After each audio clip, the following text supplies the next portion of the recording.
Señoras, señores, me alegro. Buenos días.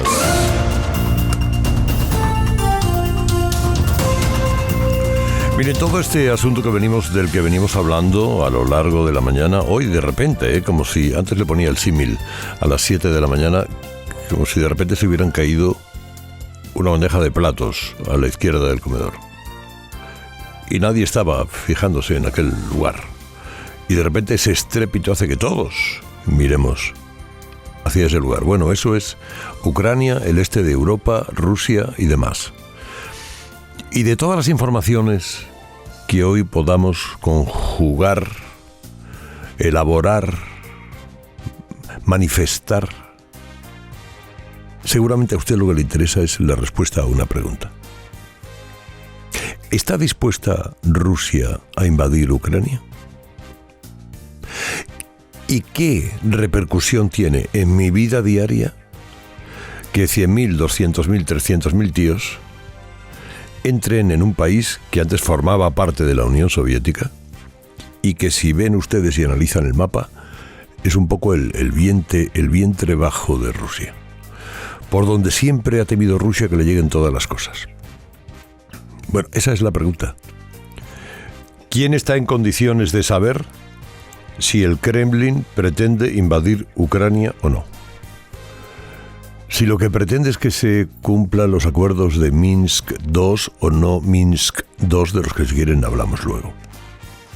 El agobiarse mucho con esa cuestión, en fin, el mundo suele tener tendencia a pensar que un conflicto armado en cualquier lugar puede reproducirse en la esquina de su calle. Seguramente eso tampoco es así. Pero nosotros, los españoles, no estamos en una isla, aunque algunos quisieran, aislada del mundo. Formamos parte, engranaje de diverso tipo de asociaciones, políticas y militares. Políticas como la Unión Europea o militares como la OTAN. Y en función de lo que se decida, nosotros tendremos que intervenir, aunque no haya en España tradición de pensar que efectivamente hemos de enviar hombres y mujeres a un conflicto que no forma parte de nuestros problemas internos. Bueno, vamos a ver. Fukuyama, acuérdense, a comienzos de los 90, dijo aquello que con la caída de la URSS, esto era el fin de la historia. Es decir, que todo el planeta ya va a ser democrático, liberal, capitalista, etcétera, etcétera, etcétera. Y no ha sido del todo así. Rusia tardó en recuperarse, pasó la fiebre de Yeltsin, que llegó a plantear que los rusos entraran de lleno en el capitalismo, pero luego vino Vladimiro, que lleva 20 años sin moverse del sitio, y que, hombre, sí, pues, hombre, Rusia es una sociedad en la que formalmente el sistema capitalista funciona, pero es una autocracia. Es otra cosa diferente, con sesgo autoritario, corrupto y con una obsesión nacionalista profunda, que tiene todo ruso, que es el sueño de la gran Rusia, de la casa Rusia, de la madre Rusia, Rodina.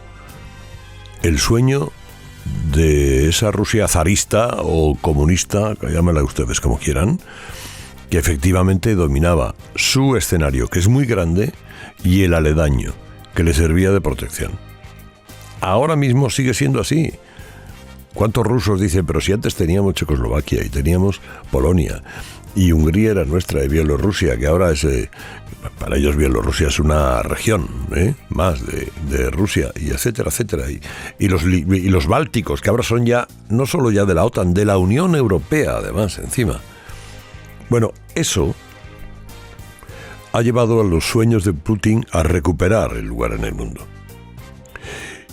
Ucrania es un país que lleva 8 años de guerra, porque Moscú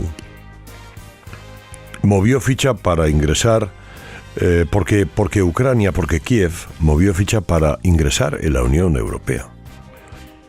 Y eso a Moscú le descuajeringó, literalmente. ¿Y cómo respondió? Quitándole Crimea, con soldados sin bandera, pero quitándole Crimea, con milicias de facto, ¿no? que han conseguido además la independencia de territorios más al este de Ucrania. ¿Qué pintamos nosotros en Ucrania? ¿Por qué nos interesa Ucrania?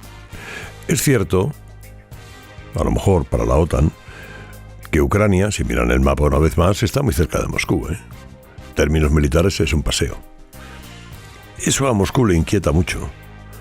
Y lo que quiere Rusia es que la OTAN y la Unión Europea den garantías de que no van a permitir el ingreso de Ucrania en sus filas. Es decir, la OTAN y la Unión Europea, tras el petardazo de Afganistán, por cierto, están en la tesitura de reconocer que Rusia tiene derecho a tratar a sus países vecinos como vasallos, sin plantar cara. Biden dijo el otro día, en el aniversario de su toma de posesión, hombre, si solo es una incursión lo que hacen los rusos, pues no responderemos. Que eso es como decirle a Vladimiro, tira para adelante que... Bueno, pues claro, Vladimiro ha desplazado la frontera con Ucrania unos 100.000 soldados, que tú no los movilizas para irte de romería, Tú los movilizas porque ahí tienes todo lo necesario para invadir un país. Bueno, así que entre una cosa y otra, y un elemento más. La Unión Europea necesita el gas ruso. Y ese gas ruso y el gas asiático pasa precisamente por Ucrania. Un colapso en ese lugar, ¿saben lo que significa? Si simplemente Vladimiro, reduciendo un 20% este año, su venta de gas, su exportación de gas, ha creado lo que ha creado en Europa. Se ha puesto la tasa de inflación como se ha puesto en algunos países europeos, singularmente en España. Imaginen si además se estrangula esa zona del gas europeo, en un momento en el que además Merkel jugó a cerrar las nucleares y el otro 3/4 de lo mismo. Hoy hay una reunión en Ginebra entre el secretario de Estado estadounidense y el ministro de Exteriores ruso, y ahí veremos qué es lo que se... Hombre, ¿España qué? Pues España, como les digo, está a disposición de lo que necesite la alianza. Enviará pues algún buque, algunos aviones a Bulgaria, yo qué sé. Pero España tiene un gobierno bicéfalo. Y hay una parte que sí está, bueno, pues Margarita Robles, para entendernos, pues a lo que diga la OTAN. Pero hay otra parte que es Podemos, que está con Rusia, está con Vladimiro. No a la guerra. Vladimiro entra con misiles sostenibles, eso sí, en Ucrania. Y que además sabe que Rusia, si se enfada, ejercerá una maniobra de apoyo a regímenes como Cuba, Venezuela, Nicaragua, pero no una maniobra verbal. No, el envío de efectivos a cada uno de esos tres países. Con lo cual consolida a tres sátrapas muy del gusto de Podemos. Acabáramos, ¿para qué queremos más? Bueno, ¿y de España qué? De España hay dos cuestiones. Una, ¿sacará, no sacará? Lo mismo que había una pregunta para la anterior, hay una pregunta para estas dos. ¿Sacará adelante la reforma laboral tal como está el gobierno? No la sacará. Con sus propios socios, Con sus propios socios. Y la otra pregunta es ¿por qué el Supremo ha decidido no admitir ningún recurso a los indultos del procés?